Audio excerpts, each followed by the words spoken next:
Hello, good evening. Hello, good evening. Good evening, Right, madam. okay. Yeah. This is a new class. Is this my first day with you all? Or have I done any modules with you? No, madam, this is the first class. First time, no? So you are Yeah. in the first semester? Yes, madam.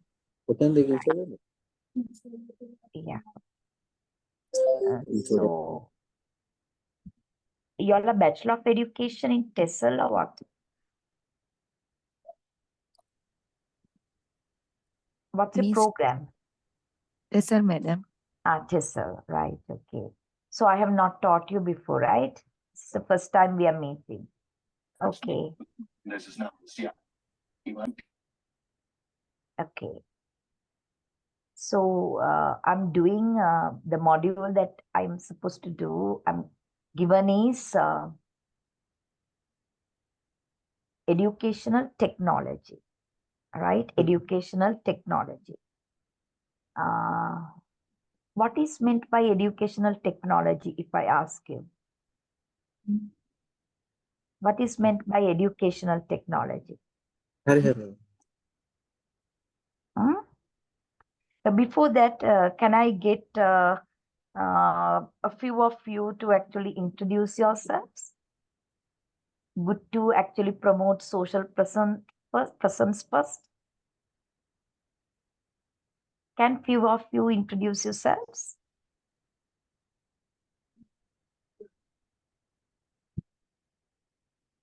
Where is that?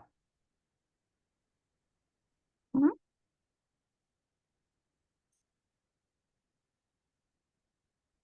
Can you hear me? Yes, ma'am. So can you introduce yourselves? Not every one of you, at least few of you.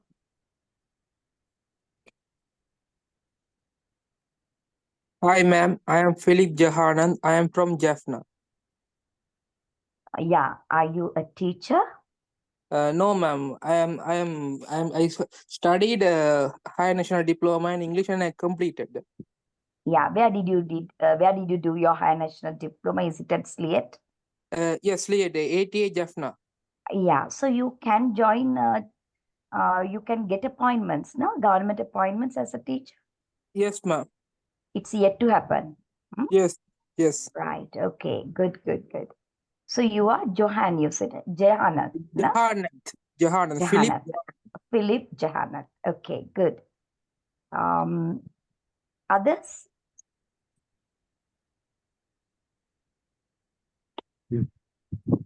Yeah.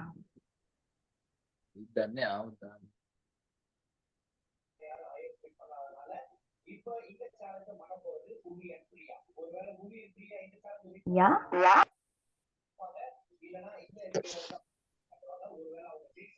Hello. Yes, please. Yes, madam. Good evening, madam. Yeah. Good evening. I am Imaza. I work as a teacher Mm. and I studied in High National Diploma in KGOL. In KGOL. Right. Okay. So you are working as a teacher, no? Yeah, madam. Right. Then where do you live? I live in Mavanala. Mavanada. Good. Good. Good. So that is Imaza, no? Yeah, madam. Yeah, okay. Imaza and Philip spoke. What about others?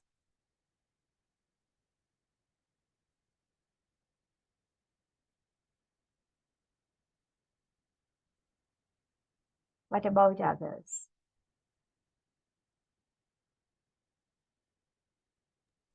Hello, madam. Yeah. Madam, I am Sumaya. Mm-hmm. I am from Galayavala. Okay. I have completed my HND in English at Mm-hmm. SLEET Kurunegala. Okay. Now I work as a voluntary teacher at primary school. Okay, yes, Sumaya. Right. Now three of you introduced Imaza, Philip, and Sumaya. So others are silent killers, it seems, right? Okay. Now, when it comes to educational technology, right? What do you think of this educational technology is all about? Just tell me, what does it mean by educational technology?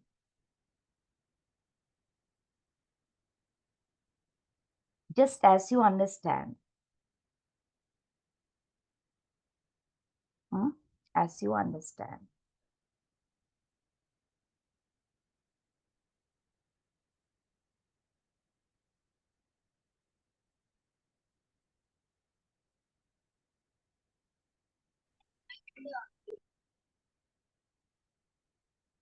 Mhm.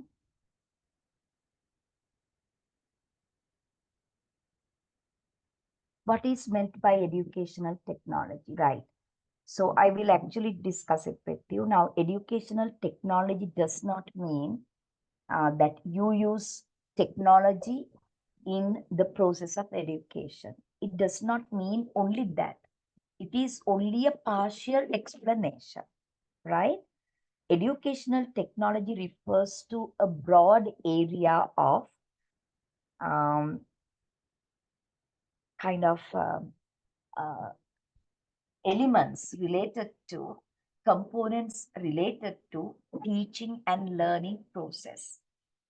All the areas related to teaching and learning process. Okay.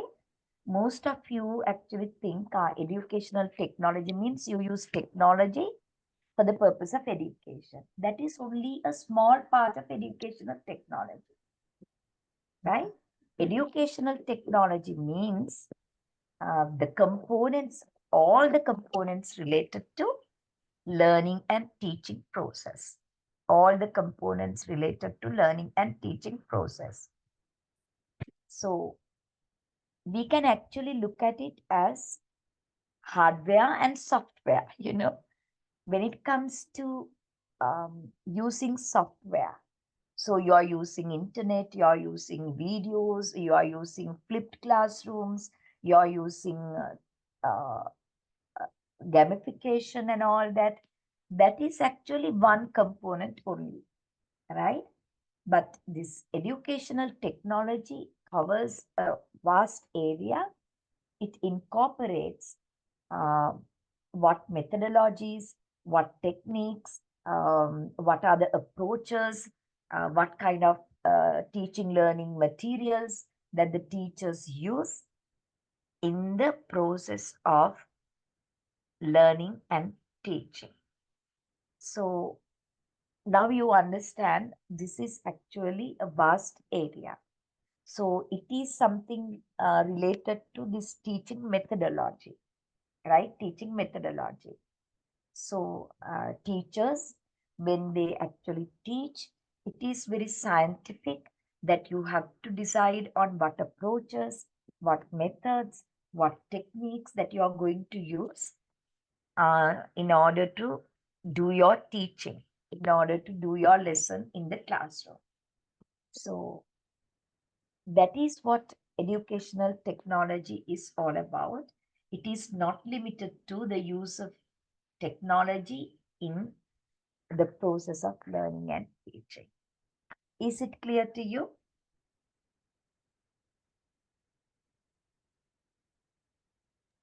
Yes, ma'am.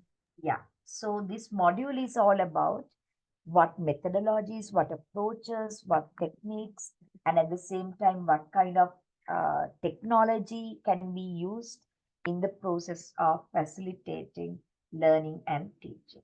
So let me open my PowerPoint.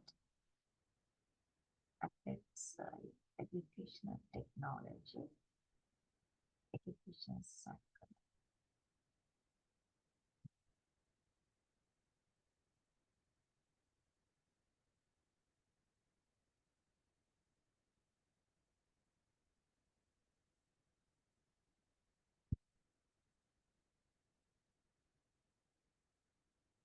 Right.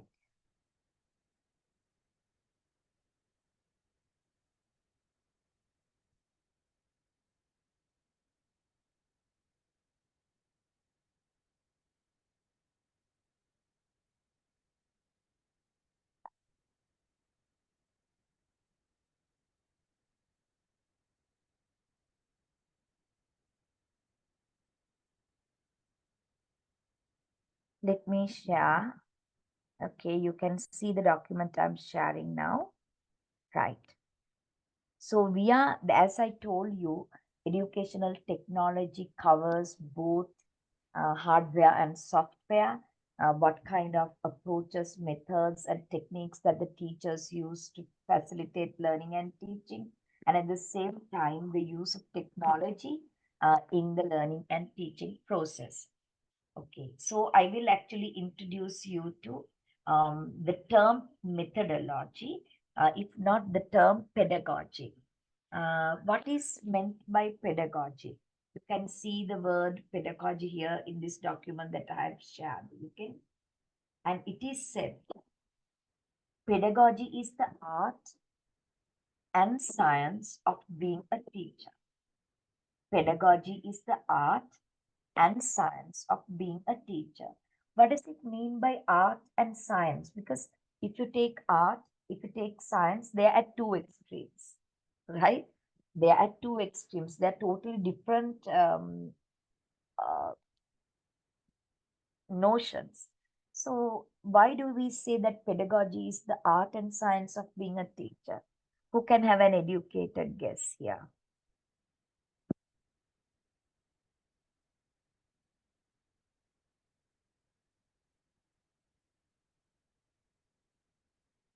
The silent class, I ask you a question. Why do we call teaching is an art? Teaching is a science. That is what is referred to as pedagogy.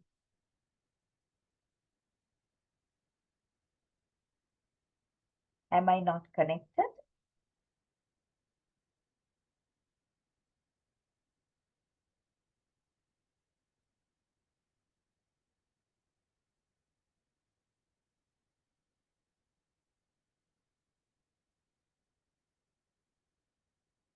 Hello? Yes, ma'am. Right. Now, why do we say? Now, this is why that we say it's a science, it's an art, Kerala. Teaching is a science, teaching is an art. That is what is meant by pedagogy. Because when you do your teaching, you can't just actually execute it. You can't just do your teaching.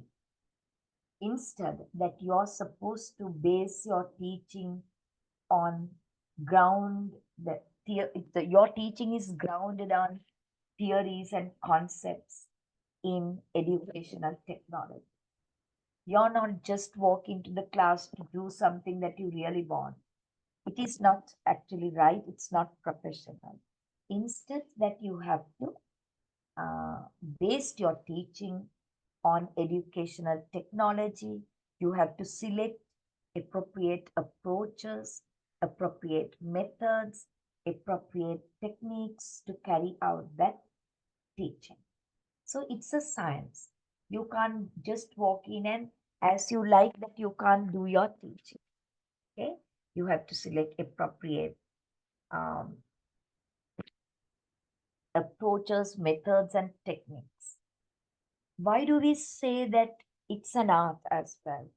Because though you have to ground your teaching on scientific concepts, theories in educational technology, no two teachers will teach the same lesson to the same class in the same way.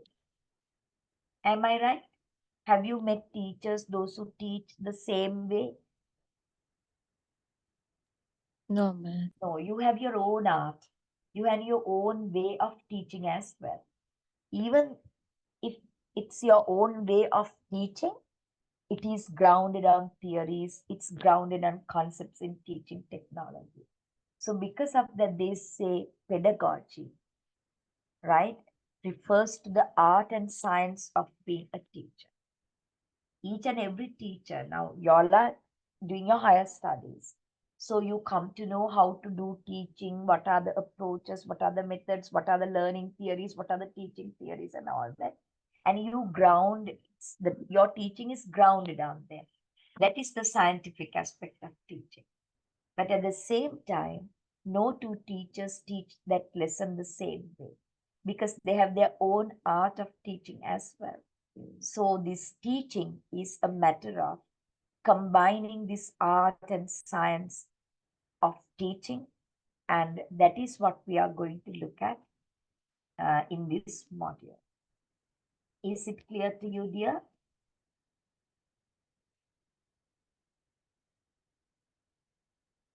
Is it clear? Yes, ma'am. Yes, ma'am. Yeah, okay. Now, actually, teaching is strategies of instruction. Pedagogy is strategies of instruction. So, instruction means teaching. So, you have to actually use proper strategies to carry out your teaching. So, when you have to teach, you have to decide on three main areas. When you have to teach, you have to decide on three main areas. You have to think what to teach, what are the aims of teaching, and how to teach. Okay, what to teach, what are the aims of teaching, and how to teach. You have to, for each and every lesson that you are to teach, right? You have to think in terms of what to teach, what are the aims of teaching, and how to teach. What to teach means how much of knowledge, how much of skills, and what kind of habits that students have to obtain with the learning process. When you do your teaching, how much of knowledge, what are the skills, what are the habits that students have to obtain. For example, if you are an English teacher, at the end of the lesson, that students will be able to do this, and how much of this.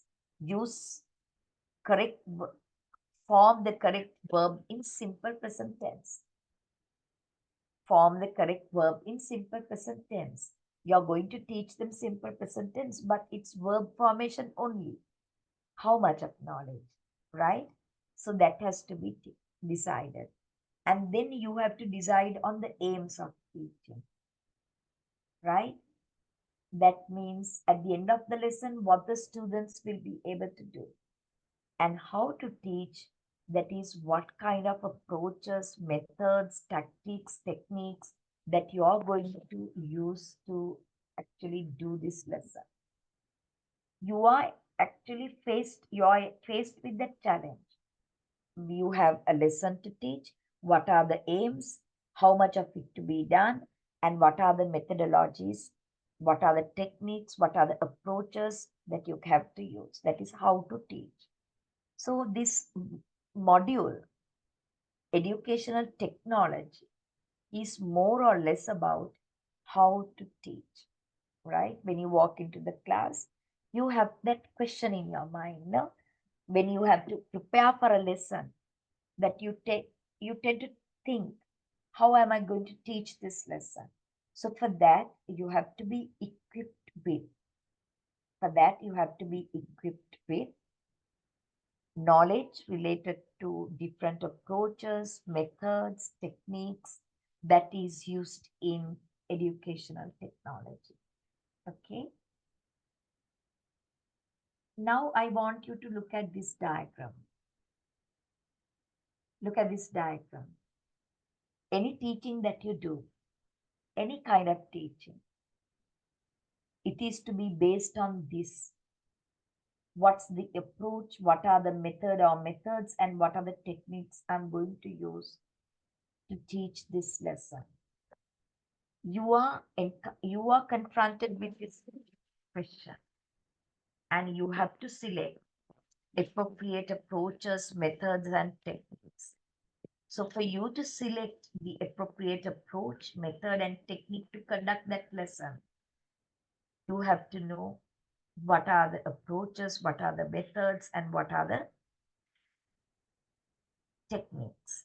What are their pros and cons, right? What are some elements of them? And then you decide which is the suitable approach, which is the suitable method or methods, what are the techniques that you're going to use, Kanika, you can decide. Okay, that is it. So let's see, what do they mean? What does it mean by approach? What does it mean by method? What does it mean by technique? Anybody? Anybody?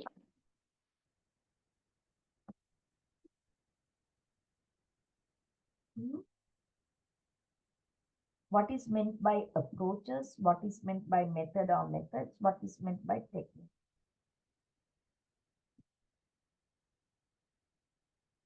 Right. As you see in this diagram, Puta, you can see the broadest is the approach. Broadest is the approach. So you have to first select the suitable approach to teach a lesson. I'm going to teach this lesson. What is the most suitable approach? That is the first thing to decide because it's very broad. Once you select the approach, based on the approach that you selected, you can decide what method or methods are to be used to teach this lesson. And once you select the method or methods, based on the method that you're going to use to teach that lesson, you can select techniques. You can select techniques. You do not, if you don't know what are approaches, what are methods, what are techniques, it's still confusing, I know. But you can see first you decide on the approach. Based on the approach that you decided on, you have method and methods to be selected. Based on the method and methods to be selected, you have techniques.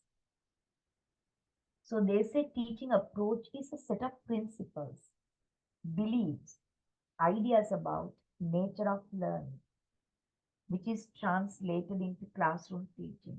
The big idea holding a group of small ideas together. So approach is a set of beliefs and principles or ideas about nature of learning. Right?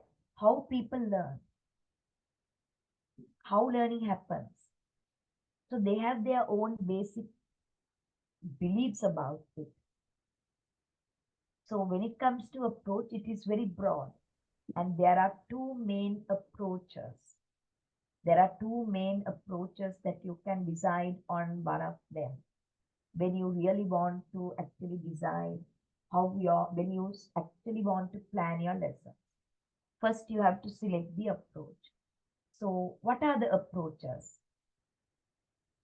Have you heard of teaching approaches? What are the two main approaches? Teach. Hmm?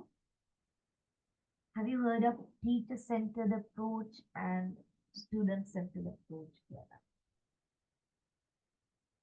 Teacher-centered approach and student-centered approach. Have you heard of these two terms?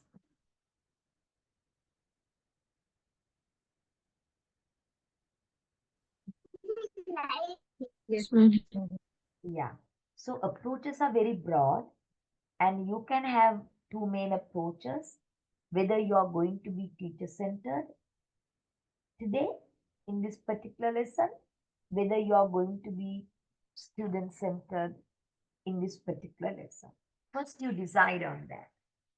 Then we have to discuss what is teacher-centered and what is student-centered approaches. We are going to do that.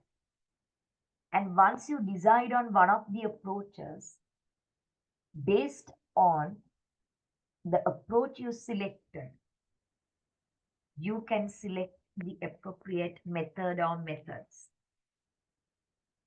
The method or methods that you are going to use in the classroom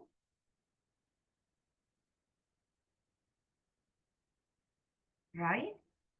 They are aligned with the approach you select. If you select teacher-centered, the methods you use are different. If you select to be student-centered in this particular lesson, the methods you are going to use are going to be different. It is aligned with the approach you select. And once the method is selected or methods selected, because it can be 2 or 3 methods as well, then you have to decide the narrowest one at the implementation level. Actually, you're doing classroom teaching. You have to use techniques. teaching techniques. So teaching techniques are aligned with the methods that you have selected. As depending on the method you select, you will select or you have to use techniques. So that is the alignment of approaches, methods, and techniques in the classroom when you want to actually plan a teaching learning session. Okay. I will give you a small example here. Now, suppose now you have pimples, right? You have pimples. So now you want to cure your pimples. So you believe, approach is a set of beliefs. So one might think, I actually believe in Ayurveda treatment. So I will go for Ayurveda treatments. Yeah, that is your approach to treat your pimples. And there can be another one, he or she believes in Western medication. Because of that, he will decide to see a doctor, a medical doctor, to treat his or her pimples. And there can be another one who believes in beauty culture, right? So, as she trusts, she believes in beauty culture, that is an approach. She will actually decide on seeking treatment for his pimples by seeing a beautician. So, see, the lesson is now if you compare it, right? That is treatment for pimples, but you decided on treatment for pimples based on your set of beliefs. As you trust, you are into Western medication, you will see a Western medical doctor. And as you believe in Ayurvedic treatment, you will see an Ayurvedic doctor. You think that treatment can be done by a beautician, you will see a beautician. That is your approach in teaching also. When it comes to your teaching, that particular lesson when you want to plan, you have to first decide whether you're going to use teacher-centered approach or the student-centered approach. Then the methods that you're going to use are aligned with the approach that you selected. The same example. Now you have to seek treatment for your pimples. So if you decide, if you believe, if your assumption is Ayurveda is good, the methods that they will use is concoction, kasaya, neda, concoction, steaming, etc. And not eating heaty food and all that. They are the methods. If you go to a Western doctor, the methods that he or she will use would be laser treatment, antibiotics, ointments, etc. If you go to a beautician, because your approach is that the methods will be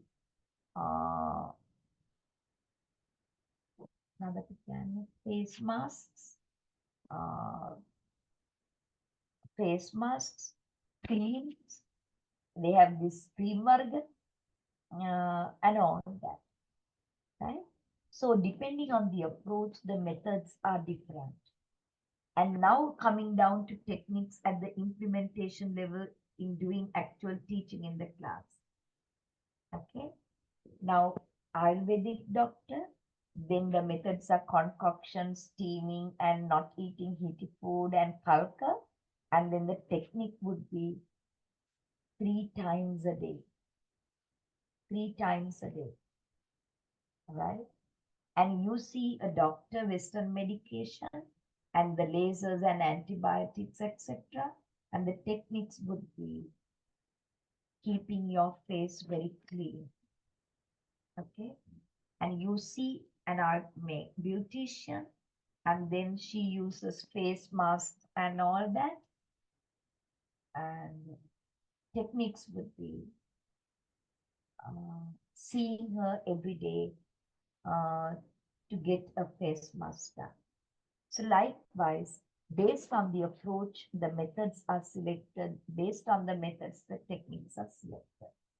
So what are the common approaches, methods, and techniques then? There are two main approaches. What are the two main approaches, as you said?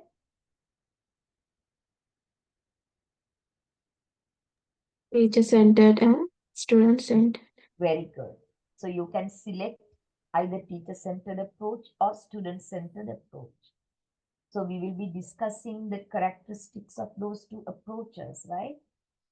And then if you select teacher-centered, you have lecture method, you have demonstration method.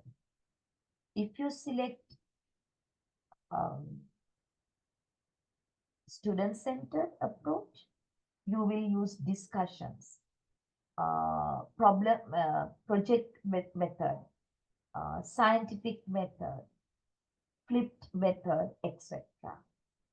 And then if you select, coming down to techniques, if you select lecture method, the techniques would be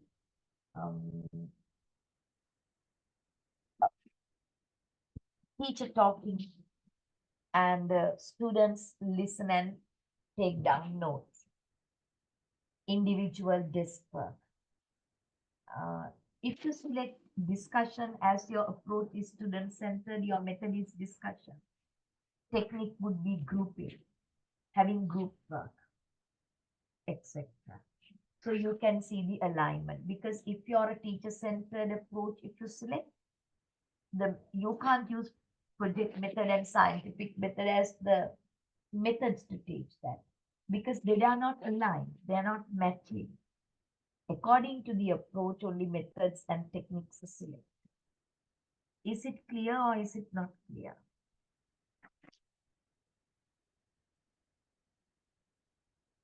It was clear, ma'am.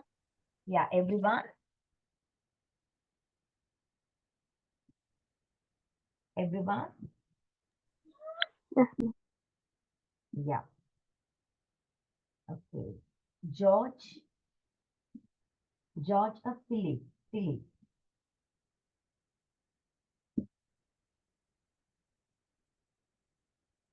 was George of Philip. Right. Then we will see what is teacher-centered approach, what is student-centered approach, what are the characteristics. So can I get you to have a paper, you have pen and paper with you, and take one page, divide that page into two columns. Okay?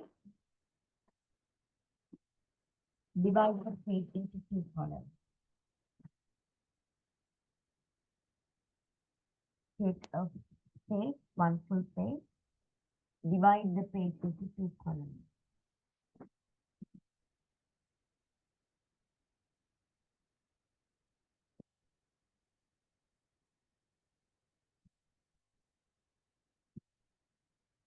Done?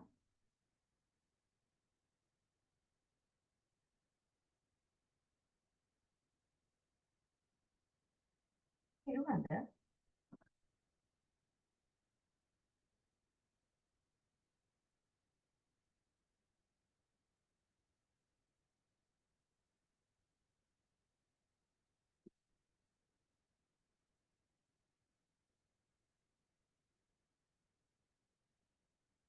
Hello? Please respond.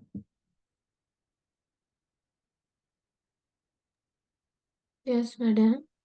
Yeah, others, only one student is responding.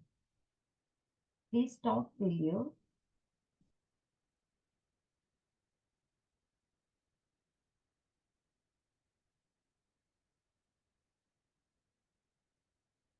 Don't you understand? That is the problem.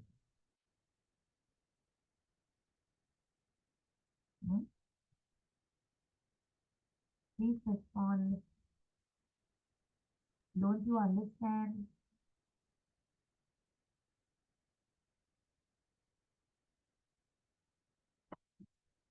I will wait for you to respond. Okay, respond.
Can I leave the class then?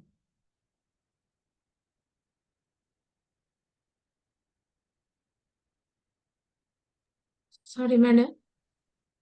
So you're not responding. How can I do?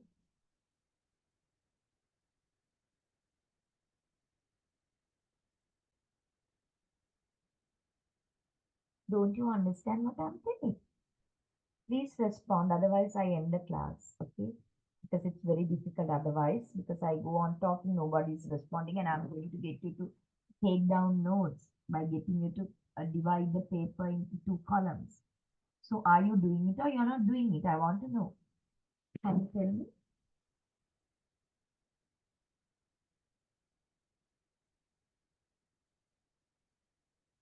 Why don't they talk? They are not connected. Wait, madam. Huh? Done, madam. I divided into 2 columns. Okay. Then what about the others? Can I call you by your names? Fasa, iPhone, Gadeswari, are you there? Have you done? Ansamali, Hasini, Imaza. Madam, I couldn't hear properly, madam. Why is that? Is it lagging? The sound is very low. Hello, ma'am. Yes, ma'am. Yes, madam. Okay, right. Sound is not sufficient. Now let's see. Is it okay now? Okay, Yeah, madam. ma'am. That's Right, okay. okay, yeah. Now divide, take one full page. Divide the page into 2 columns.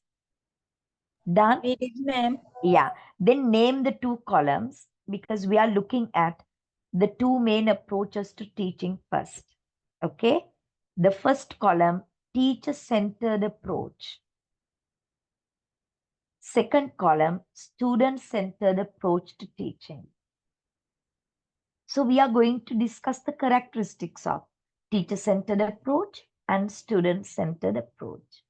You can make your own notes, right? I'm not going to give you any note. You have to make your own note while being in the discussion. Okay. Ready?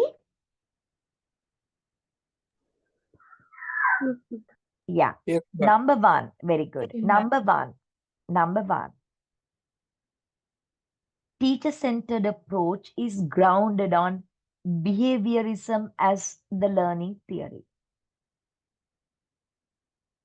Can I make it like this? Sorry, have 3 columns.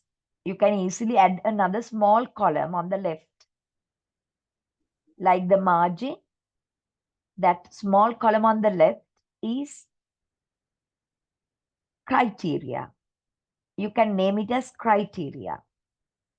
Then criteria for teacher-centered, criteria for student-centered. Okay, entries, if not entries. Right there, learning theory කියලා දාන්න. මොකද දාන්නේ ඔයාලා column එකේ learning theory. Now you have 3 columns. The first column is entries. Okay, entries or criteria. So the number 1 entry is learning theory. Learning theory.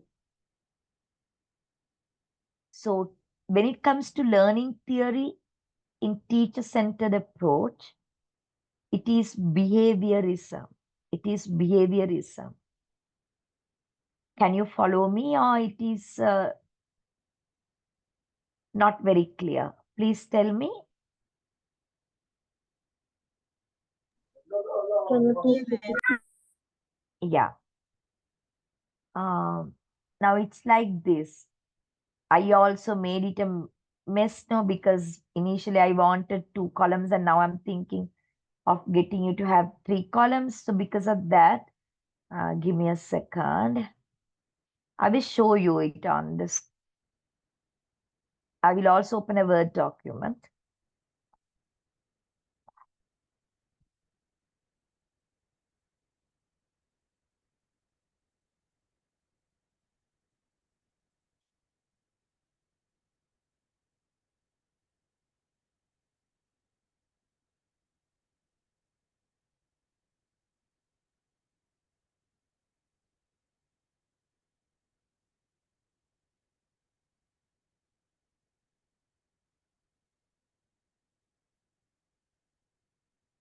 You can see the Word document I have shared. This is what I want you to do. I want you to actually divide your page like this. 3 columns. And the first column is entries. The first column is entries.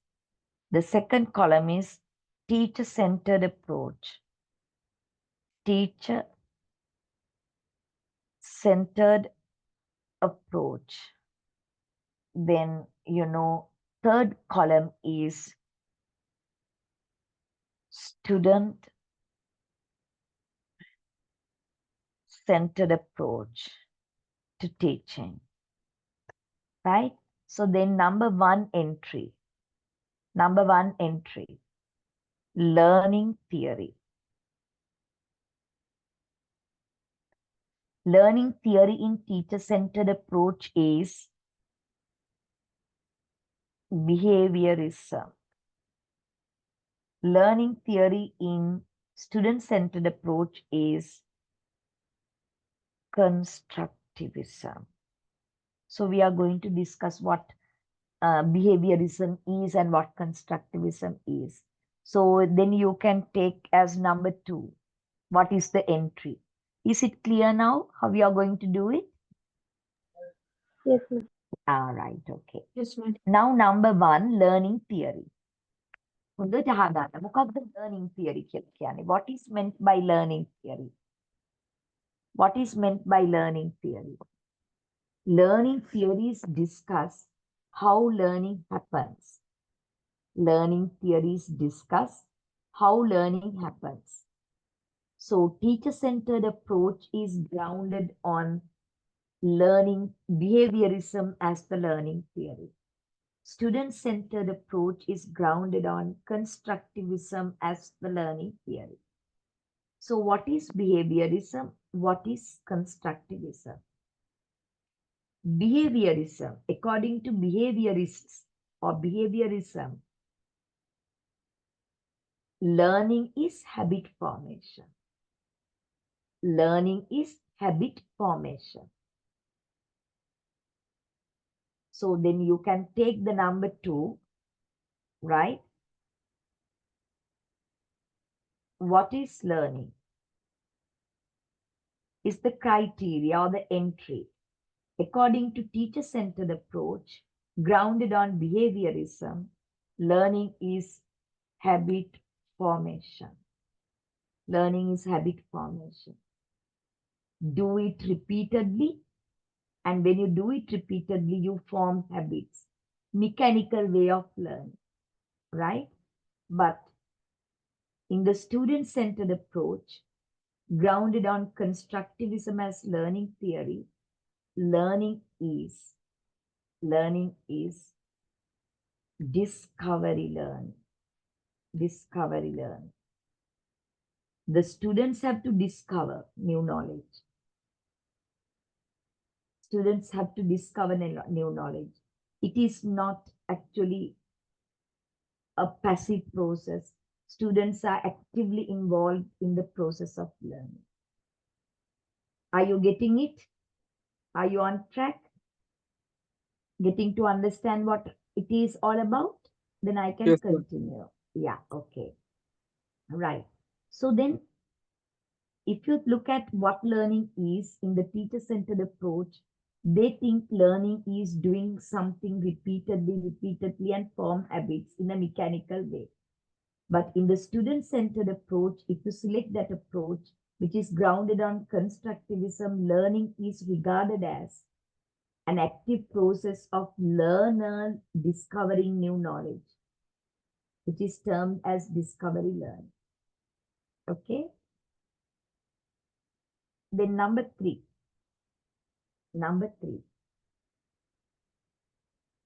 Okay? Number 3. The role of student.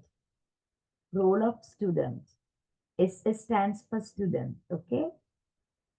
In the teacher-centered approach, the student is passive learner.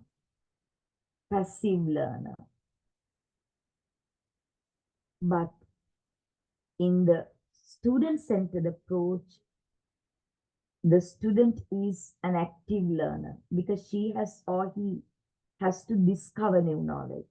So they are active learners. Then number 4. How do they learn? How do students learn? When it comes to teacher-centered approach, listen and learn. They just listen to the teacher and then learn. That is what teacher-centered approach is all about. Think of lecturing. When I lecture, you listen and learn, right? But in the student-centered approach, grounded on constructivism, in engaging in discovery learning, the students are active learners and they learn. Do it and learn. Not listen and learn, but do it and learn. කරලා තමයි ඉගෙන ගන්න. යමක් කරලා ඒක ඉගෙන ගන්නවා. Right? That is how do students learn in the teacher-centered approach and in the student-centered approach. Then we take number 5 entry. Role of teacher. TR, capital TR stands for teacher. In the teacher-centered approach, what is the role of teacher? Can you tell me?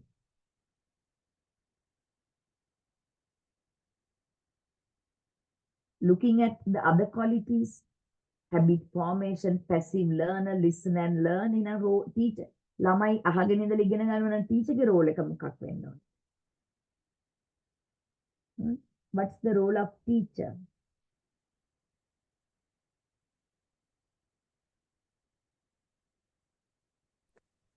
lecture method. No.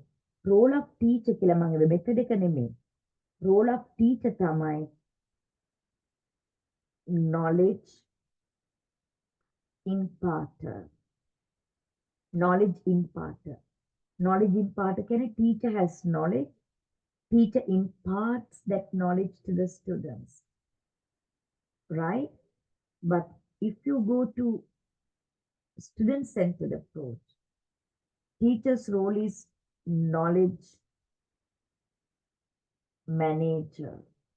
Why teacher is a knowledge manager? The teacher doesn't go and teach. Teacher doesn't go and explain. Instead, teacher prepares activities. Teacher actually organize group work, pair work, and teacher brings a lot of extra materials for the students to explore. The teacher is actually working as a knowledge manager, not a knowledge imparter. Because students have to actually do the activities that the teacher brings to the class, and the teacher is actually facilitating and guiding them in discovery of new knowledge in the student-centered approach. So, role of teacher, knowledge imparter, student-centered knowledge manager. Number 6.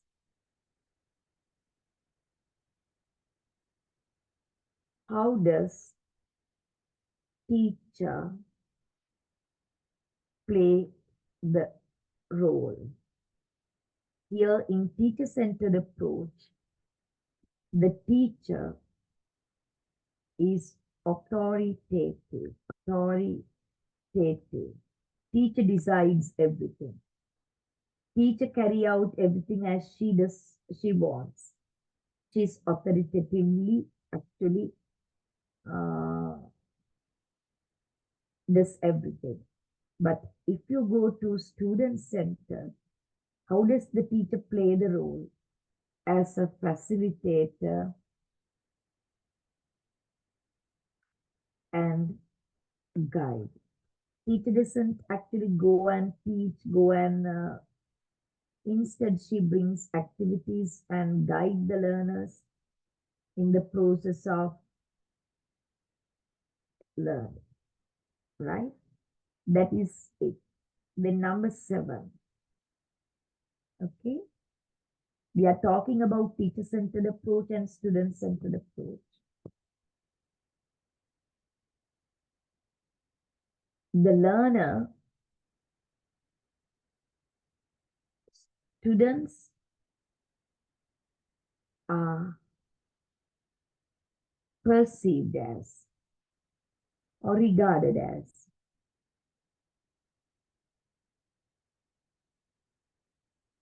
in the teacher-centered approach, students are empty vessels.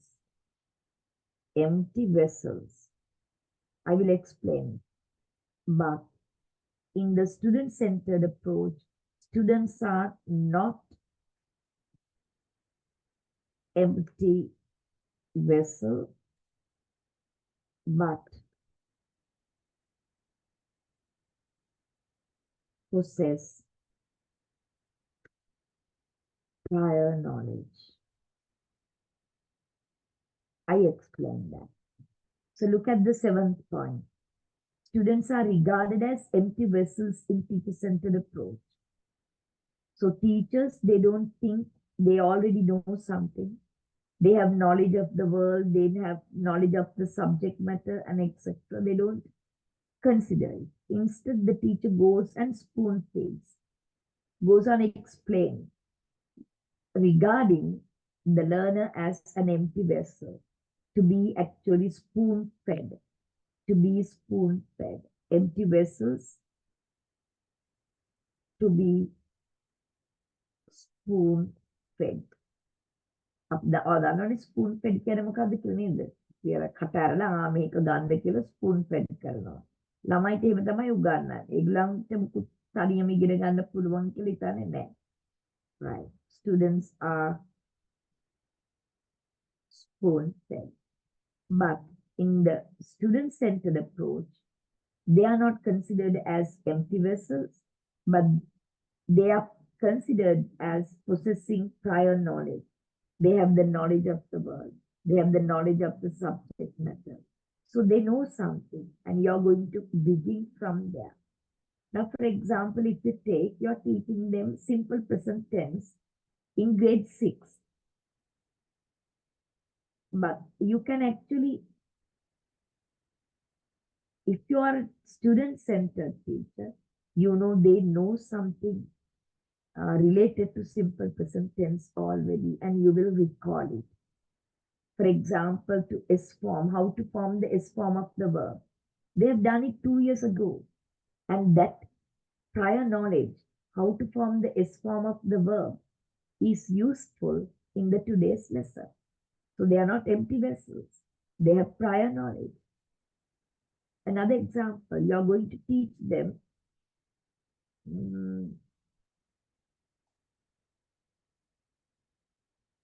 present continuous tense today.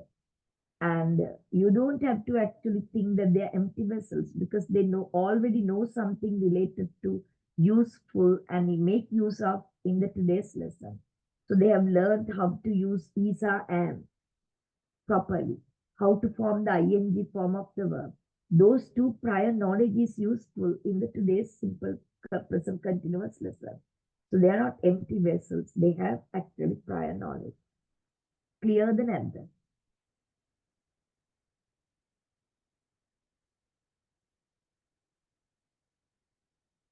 Still I'm not audible, clear?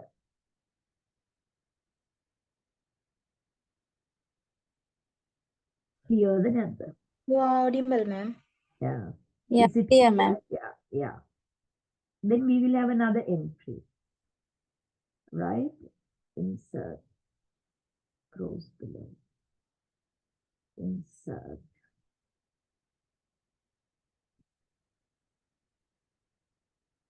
Okay. Now number 8. Now number 8. Now, if the students are empty vessels, right? If the students are empty vessels to be spoon fed. Okay. What are the methods that the teacher uses? What are the methods the teacher uses? The teacher uses lecture method. Method demonstration method.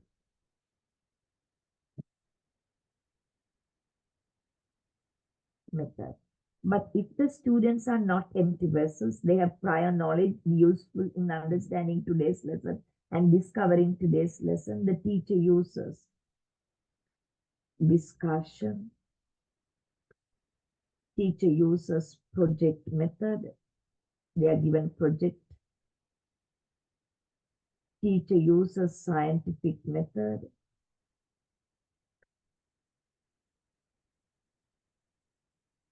The teacher uses flipped method, etc. Where the students actually use their own existing knowledge, prior knowledge, and build new knowledge on top of it. On top of it. Then number 9, classroom arrangement. What do you think of classroom arrangement? Teacher-centered classroom. Teacher is the authority, the students are to listen and learn, that's it. What can be the classroom arrangement? කතා කරන්න කනේ ඔක තේරෙන්නේ නැති වෙන විදියක් නැහැ.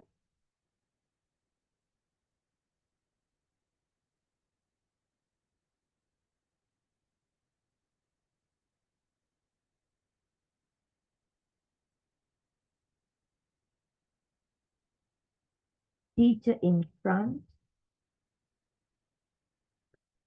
students at their desks, seated individually.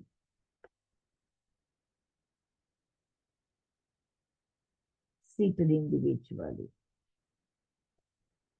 එතකොට කොහොමද student centered approach එකකින් හදගෙන නැත්තේ? කොහොමද ළමයි classroom arrangement එක තියෙන්නේ? Please talk, will you? Arranged in group wise, group. Yeah, that is it. Half circles. Circles. Teacher not in front all the time. Yeah, very good. Then we go to the next. I will actually give you number 10. That is mistakes. Over mistakes in the teacher-centered approach, mistakes in the student-centered approach. And then another one I will give you. මට ඕනේ ඔයගොල්ලෝ කතා කරන්න නැත්නම් හරියන්නේ නැහැ බබා පුතා. Another one I want to tell. Mistakes, how they are tolerated in teacher-centered and student-centered. අනිත් එක තමයි feedback. Feedback. I need 2 minutes to be back. Can you quickly think of mistakes in teacher-centered and student-centered, feedback in teacher-centered and student-centered? When I come back, you have to tell me, okay? Give me 2 minutes. Don't leave the class. I'll be back in 2 minutes. Okay, the එකටවත් හාන් කියන්න. Okay, madam. Okay. Okay, madam.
Okay. Now, can you tell me how mistakes are treated in teacher-centered and student-centered? Please talk, right? We'll make it an interactive lecture. Yeah. දැන් මේ ඔක්කොම දිහා බැලුවහම if learning is habit formation, learning කියන්නේ පුරුද්දක් ඇති කර ගැනීම නම් mistakes තියෙන්න පුළුවන් දෙයි පුරුද්දක් ඇති කර ගන්නකොට?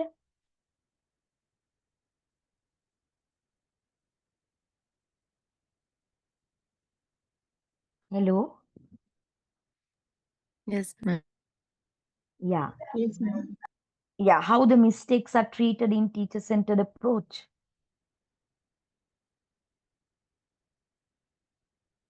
Mistakes are not tolerated. Why? Learning is habit formation. So mistakes not tolerated.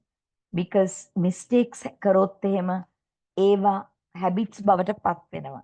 ඒක ඉගෙන ගන්නවා. ඒ නිසා they don't tolerate mistakes. They avoid mistakes. Avoid mistakes. There's no room for mistakes. No room for mistakes. Okay, in the teacher-centered approach. But if you take student-centered approach, they have to discover new knowledge through trial and error by doing.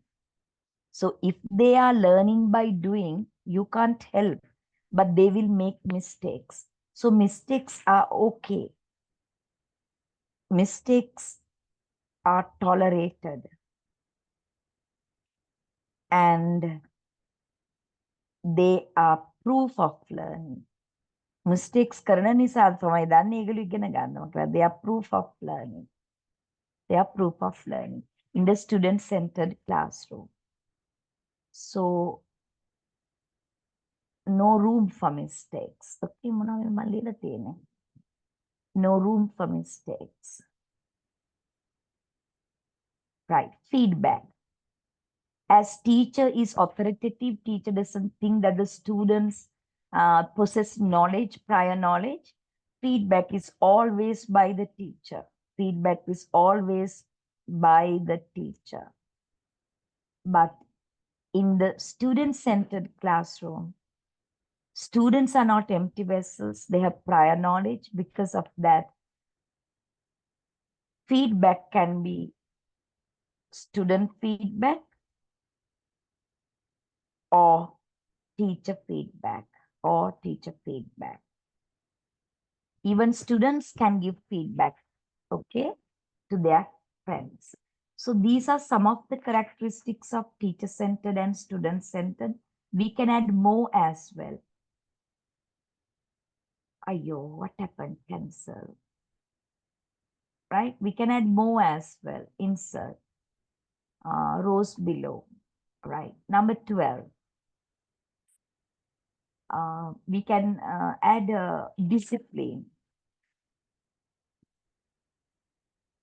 Discipline. In the teacher-centered classroom where the teacher is authoritative and maintain a hierarchy, discipline is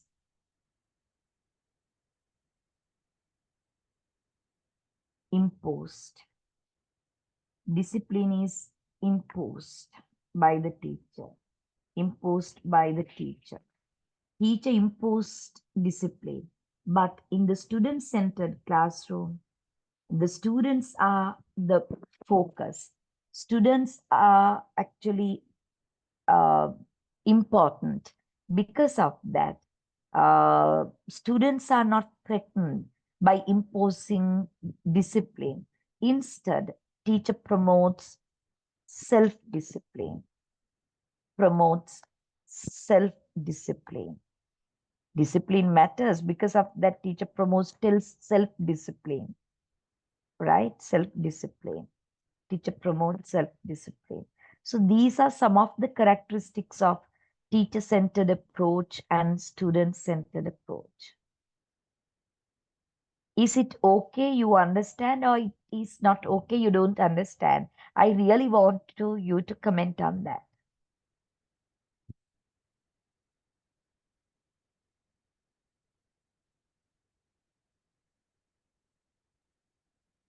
අයියෝ ළමයි මට නම් බෑ වීම උගන්නන්න. Understood, ma'am. Yeah, only one is responding, others are rude, no? That is why they don't respond, right? Understood, Number, madam. thank you. Okay, good. Now number 13. Pros. Pros කියන්නේ මොනවද? වාසි මොනවද? Teacher centered එකේ වාසි තමයි time saving. Time saving. Can handle large classes. Can manage large classes. Because teacher explains, ne? Even 100 of them are there, the teacher can explain. But if you go to student-centered approach, what are the pros? What are the advantages of student-centered classroom? It is actually not time-saving. It's not, you can't manage a large class. But what advantages are there then in student-centered classroom? Students are autonomous learners. Autonomous learners. Independent learners. Students are autonomous learners. This is an advantage. Okay. Then we will add another one, only one more, right? Insert karanda bane sare. What are cons? Why is that? Here. Last one. There can be other criteria also that I can talk to you about, but last, cons. Cons can be disadvantages. Here, though you can cover a vast syllabus with a large class, in the student-centered classroom, the student can be bored. Students are bored. Students are bored. But in the student-centered approach, right, the cons is, that is disadvantage is time consuming. Cannot handle large classes. Large classes. That is it. This is about teacher-centered and student-centered approaches to teach. So, when you have to do your teaching, when you plan your teaching, the first thing that you have to decide is whether I'm going to be teacher-centered or I'm going to be student-centered. If it is actually a vast content to be covered in one period, student-centered approach, giving the students the opportunity to discover knowledge without teacher explaining and all that will be difficult. If you don't have spacious classrooms, right, you can't get them to form groups and sit in circles. So difficulties are there. So you decide, and if it is very difficult subject matter, so getting them to discover will not be possible. Then teacher has to explain it first. So you will decide going teacher-centered. Likewise, there are many criteria that you use in the selection of teacher-centered approach or the student-centered approach. In selecting it, you have a lot of criteria to consider, because if it is a large class of 100 students, can you give them group work and pair work and monitor their work? Can you?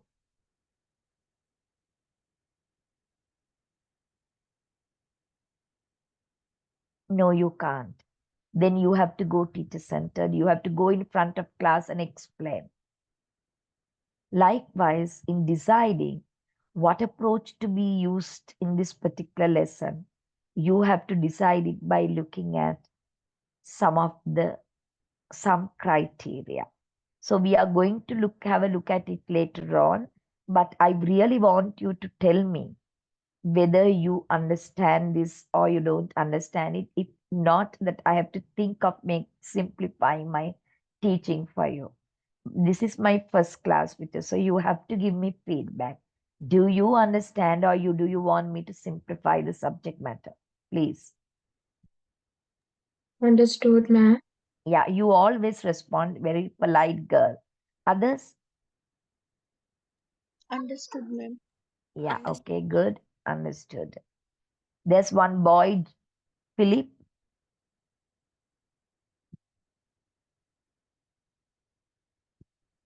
Philip, are you there? Yes, ma'am. I also understood. Right, okay, good. So then, can I move on to the next subtopic for the day? Yes, ma'am. Right. Yeah. Before moving on to the next subtopic, I can actually look at this. No, sorry. It's a PDF. Yeah, okay. Now I'm sharing that again with you. I have some scenarios, and I want you to tell me whether you're going to use um, teacher-centered approach or student-centered approach there. Okay.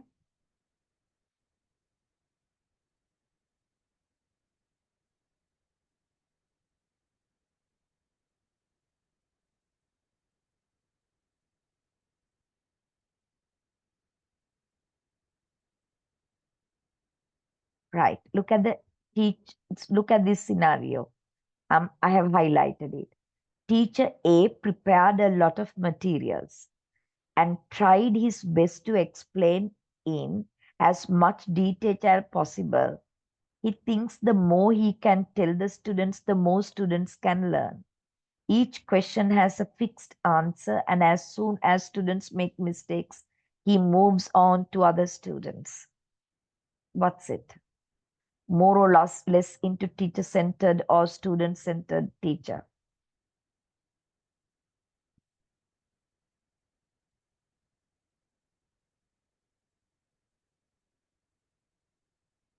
අනේ ළමයි මං කියව තේරෙන්නේ නැද්ද? This is a scenario. This is the scenario of teacher A. So teacher A prepared a lot of materials and tried it best to explain in as much detail as possible. So teacher explain කරනවා ඇති තරම්. He thinks the more he can tell the students, the more students can learn. Each question has a fixed answer, control practice. And as soon as students make mistakes, he moves on to the other students. මෙයා මොන විදිය teacher කෙනෙක්ද? What is his approach කියලා අහන්නේ? Teacher centered. Highly teacher centered approach. Okay. Teacher B heard about activity learning and he decided the best way to teach is to play games and interact with his students. He accepted all students' responses because he wanted to show the students he's a kind teacher. Student centered. Students.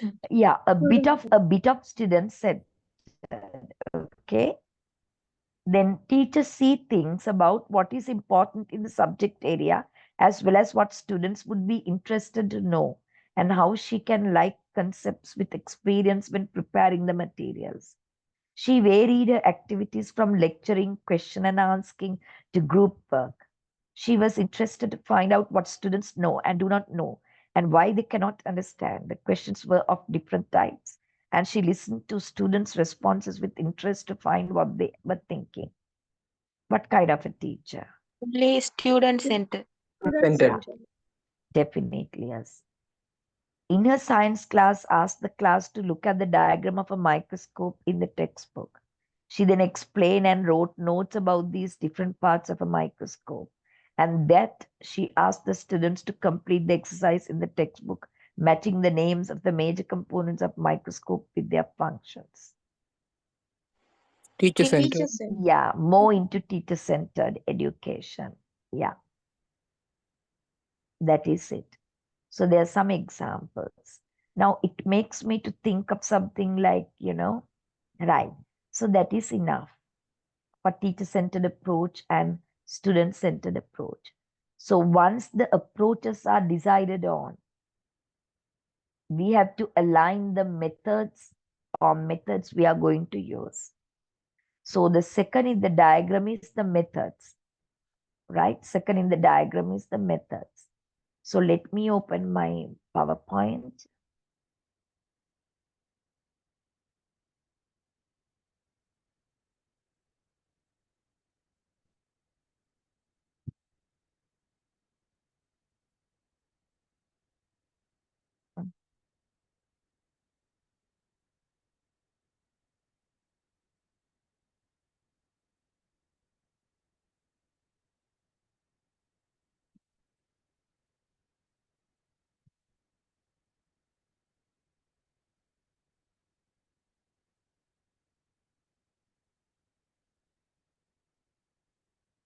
Right. Yeah.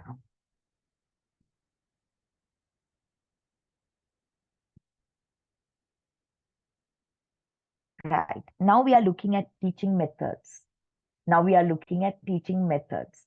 So you saw based on the approach selected that you can select the methods or methods. But we are going to actually look at what are teaching methods and what are their characteristics and what are the pros and cons of each and every method that we discuss. Okay. So teaching methods can be defined simply as a way of carrying out actual teaching in the classroom. අරක philosophical assumption එක, belief එක, approach එක. මෙහෙම තමයි වඩා හොඳ. ළමයි passive ඉගෙන ගන්න එක තමයි වඩා හොඳ. ළමයි active ඉගෙන ගන්න එක තමයි වඩා හොඳ. It's a set of beliefs. But when it comes to actual teaching in the classroom, implementing your teaching, you have to use teaching methods. You have to use teaching methods. Right? So give me a second and you can read the first three paragraphs. Read the first three paragraphs. Okay.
Okay. Right. Now teaching methods. We have to select the teaching methods based on the teaching approach that you select. So in selecting the teaching method, some of the teaching methods are lecture method, demonstration method, and discussion method, then scientific method, project method, all these flipped method, they are methods of teaching. So when you actually want to do your teaching, you're using methods. But you have philosophical assumptions, that is beliefs. They are set of beliefs only, what you think. That based on that, you decided on the approach, and at in the classroom, at the implementation, in order to, based on the approach that you have to use methods. So if you think I want to get my students to seated and listen and learn, you will select lecture method, not scientific method, right? If you think that your students should learn by doing, then you will decide on discussion method, not on lecture method, right?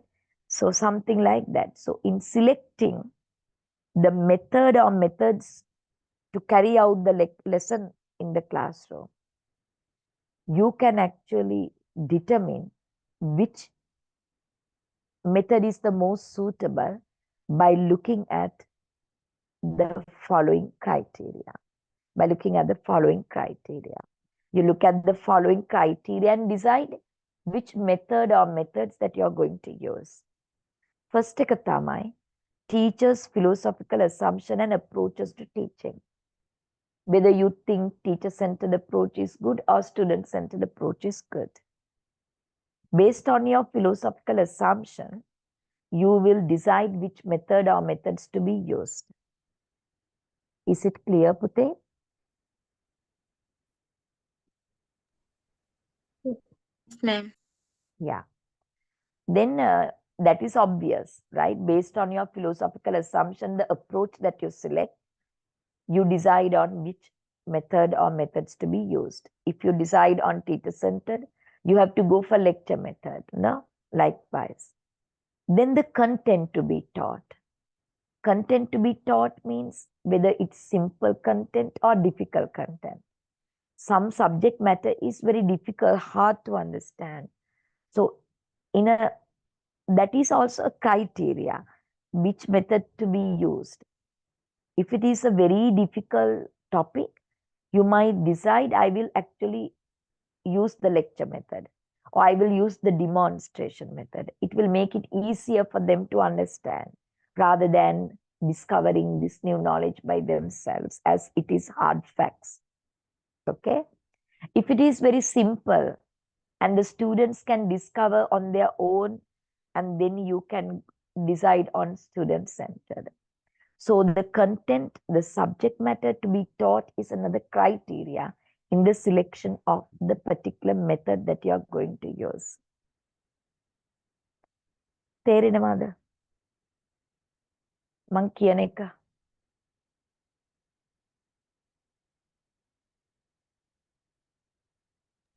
Yes, ma'am. Third එක. The objectives which the teacher plans to achieve. The objectives that the teacher plans to achieve. So based on the objectives, because each and every lesson has some objectives. At the end of the lesson, students will be able to name 5 domestic animals.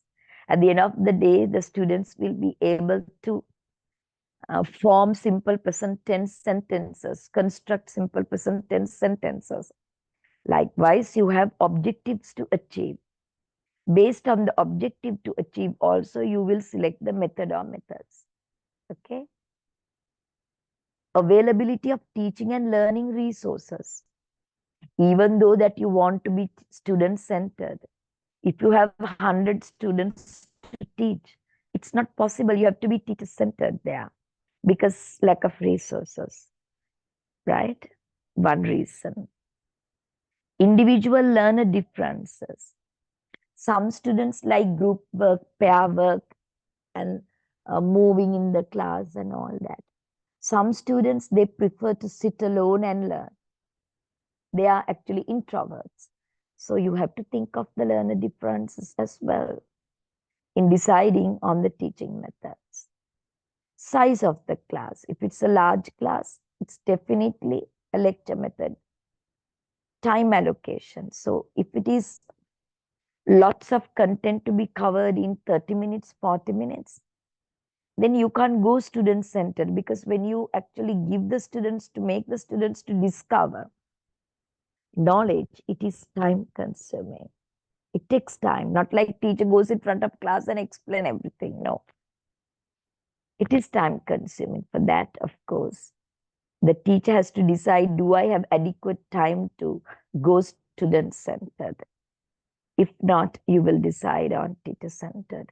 So these are criteria for you to select the best method or methods at the implementation of a lesson. Any questions?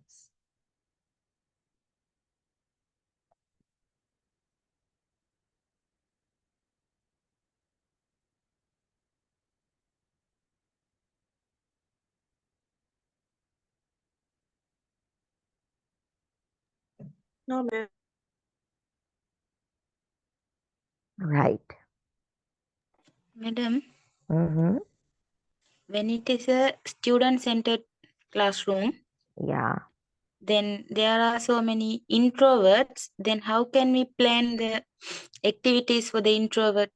They are not ready to Yeah, engage with other yeah, students. yeah. That is different story.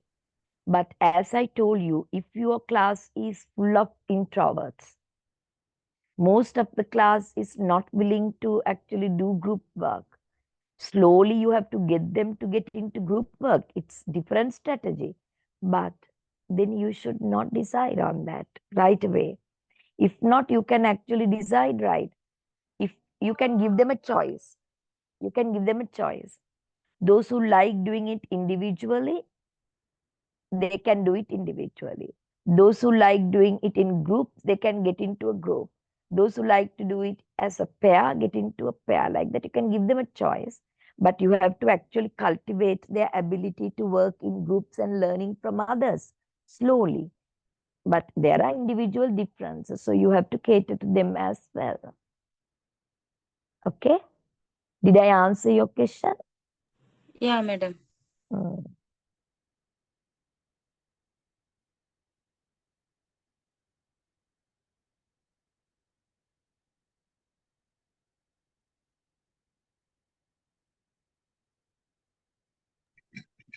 Madam, Okay. Yeah. if there is a slow learner in the classroom, Mm-hmm. then You have there's to actually, you have to actually, you can use lots of strategies. It is not actually directly connected to this, but I will tell you. Now we are talking about inclusive practice. No? Inclusive practicing in the streamline that there is a slow learner. There are strategies you can use. You can pair up the slow learner with a good one. So then they will actually work together and do something. If not, you can actually put them into a homogeneous grouping. That means same ability. There are two slow learners. So you actually get them to pair up and you're going to pay more attention to them and facilitate their learning. So likewise, there are different methods that you can use. okay, ma'am. Mm.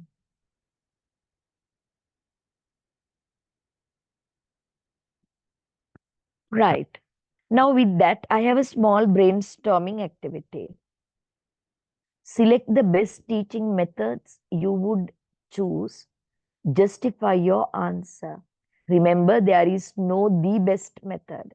If you can say this is why I'm using this method, if you can prove yourself, that is it. Because there's no the answer for this, right? It all depends on the teacher. Right. First scenario. It is grade 4 science lesson on life cycle of the butterfly.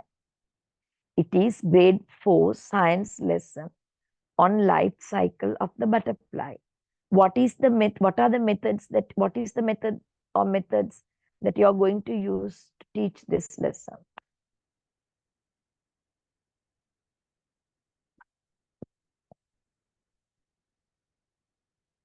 If not, tell me whether which approach that you are going to use, because still we have not discussed the methods now. So can you tell me which approach you're going to use for A, teacher centered or student centered? When we introduce the lesson, we have to use teacher centered. So if you think that it has to be teacher centered, teacher should explain everything, it is teacher centered. Why? Why do you want to go teacher centered there? Sometimes the students know about the life cycle of the butterfly, and most of the time the students don't know about the life cycle of the butterfly. So when we start the lesson, we have to give the teacher centered to introduce the lesson. After that, we can use the student centered. So your answer is you are going to be teacher centered because it is difficult subject matter. Am I right? Yes, ma'am. That is it. Okay. There's no the answer. Okay. Grade 12 economics lesson. The term test is around the corner and the whole unit to be covered in a few periods. So what's the suitable approach and why?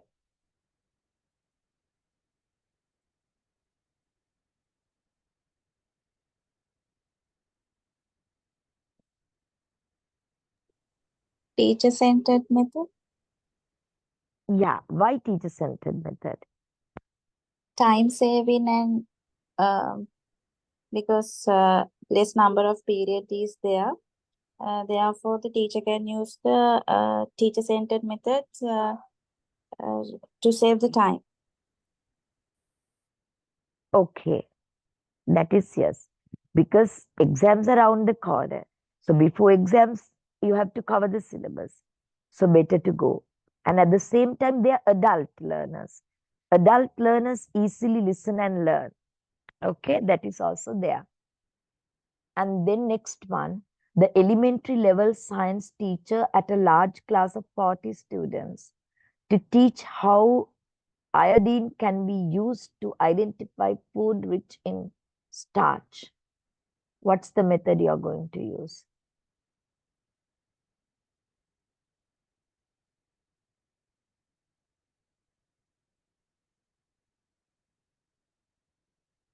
What's the method you're going to use?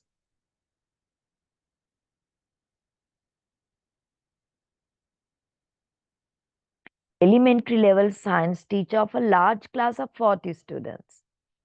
එතකොට large class එකක් නම් කොයි වගේද උගන්වන්න පුළුවන්? Lecture method, therefore the teacher-centered. Yeah, very good.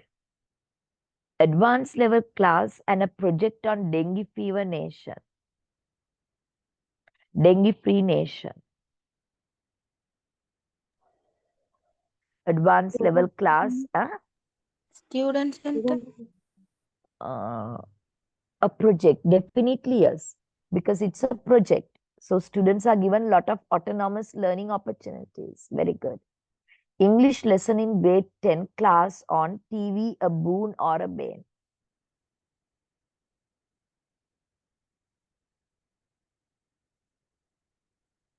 Student-centered.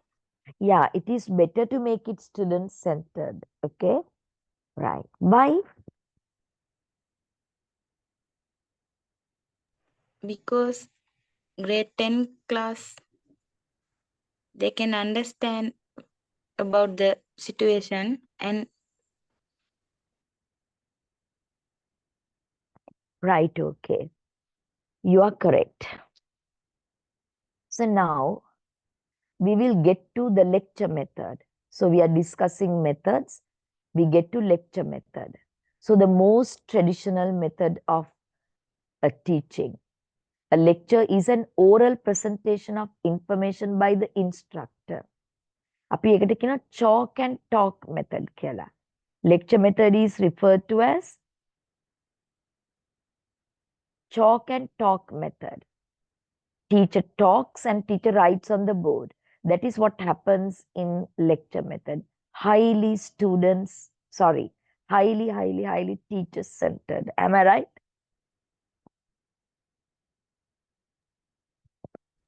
Yes, ma'am. Yeah. So, what are the characteristics of this lecture method? We will actually look at this grid and complete it. In the lecture method, what is the approach? Teacher centered or student centered? teacher-centered. Teacher centered. What is the role of the teacher in the lecture method?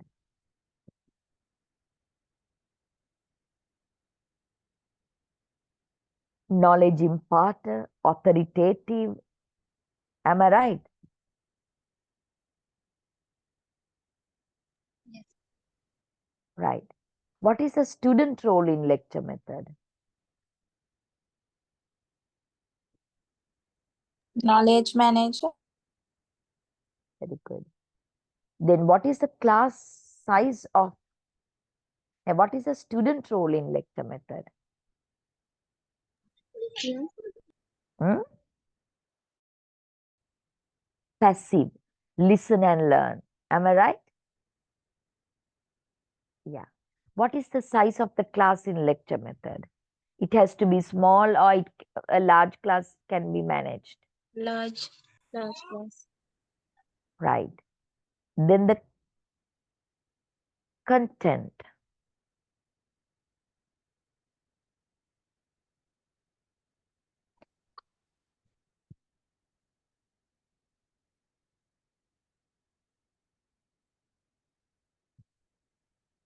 Right. The class size. Content. In the lecture method, what should be the content like?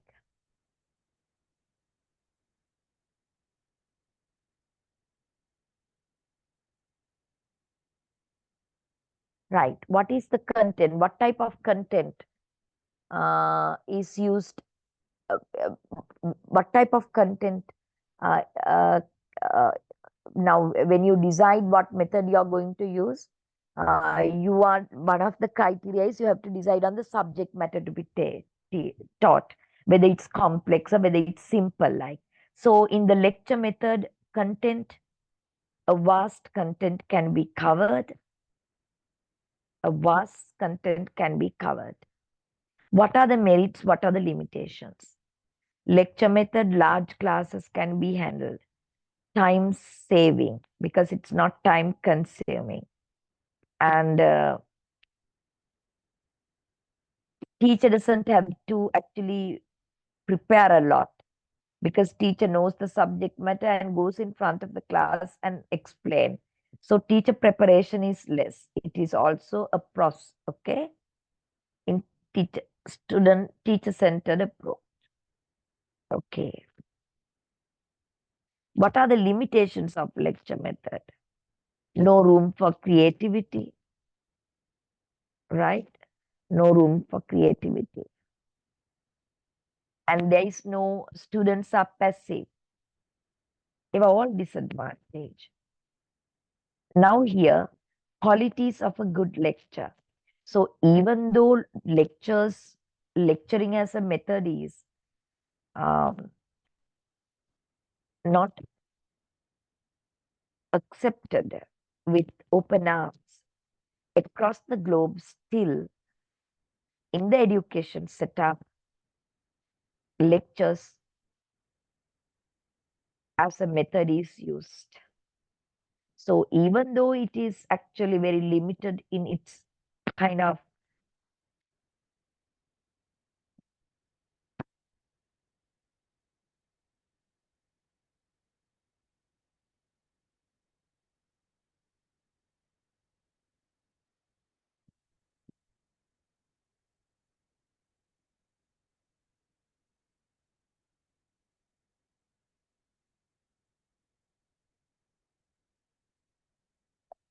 yes.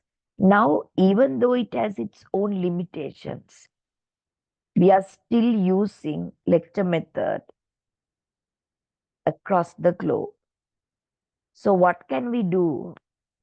As though it has its limits, we are using it now. So we can think of upgrading lecture method into a better one. You can add some elements of student-centered education to lecture method to make it a kind of an effective method. That is possible. So here in these 6 bullets, you can see how to make a lecture a good lecture. Can you silently read it and explain or tell? Please.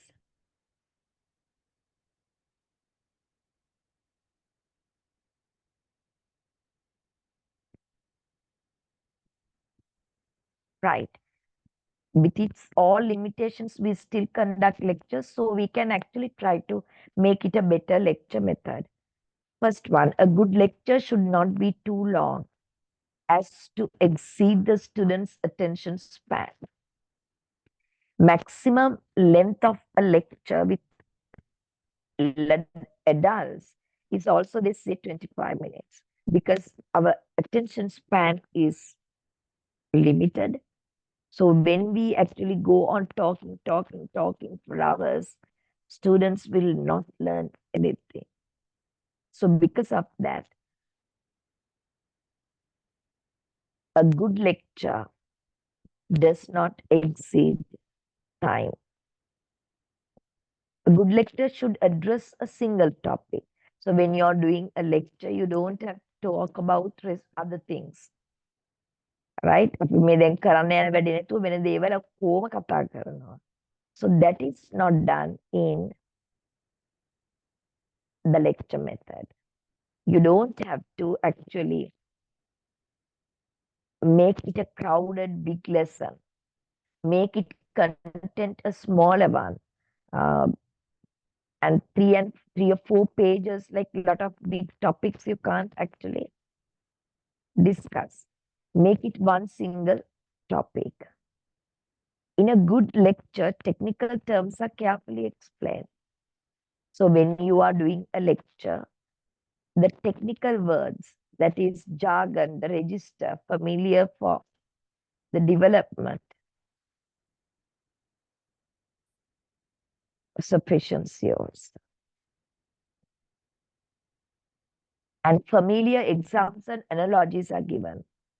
So if you're using lecture method in your explanations, you can actually draw the attention of the students by providing examples. So it is better understood. A good lecture employs a variety of other techniques. So some techniques taken from that you can actually. A good lecture employs a variety of techniques. In between that, you ask rhetoric questions, you give them some discussion activity. Likewise, you get the audience, the students, to interact with you. That is it. The last point,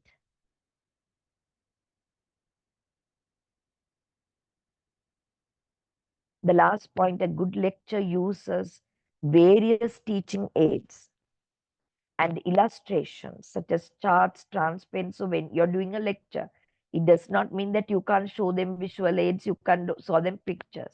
So if you want to make your lecture an effective one, definitely that you have to actually show them learning teaching aids.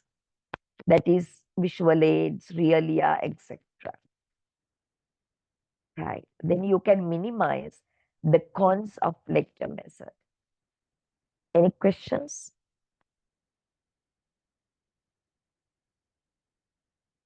Any questions? Lamai, any questions?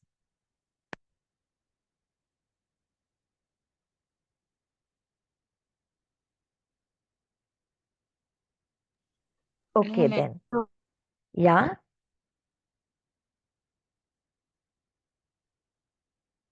Do you have any questions? No, ma'am. Right. Then, of course, next day we will be discussing the discovery method, scientific method, and the project method as well. Okay. They are all student centered, but we are going to discuss what are their pros and cons, etc.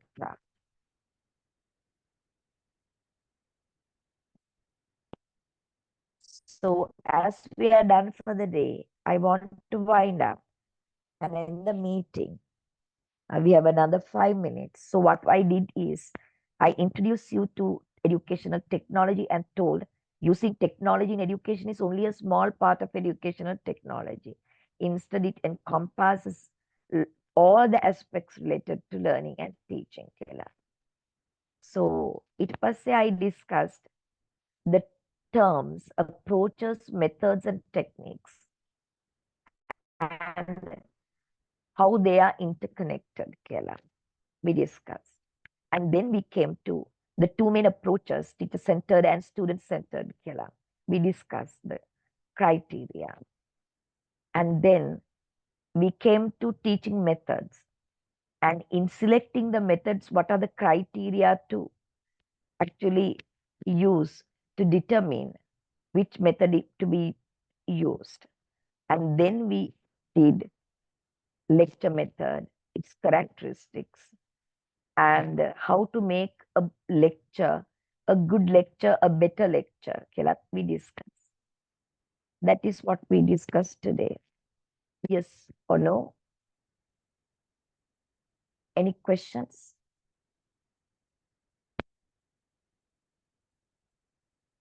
Any questions?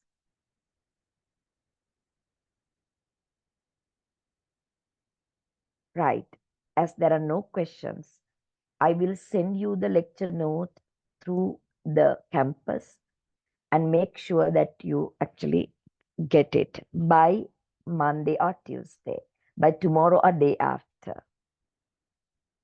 Okay.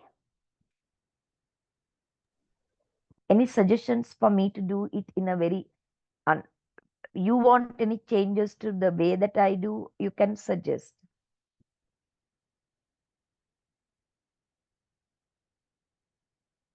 Right, no talks, then can I actually stop the class, end the class? Yeah. So next day we will be discussing some more methods of teaching. So I'm leaving the meeting. Thank you very much and good night. Thank you. Good night, ma'am. Good night. Okay. Night, madam. Yeah. Okay. Good night. Bye.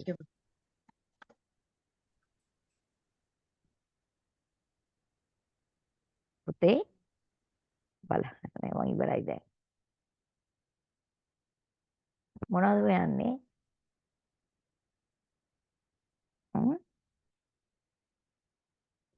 මොකටද?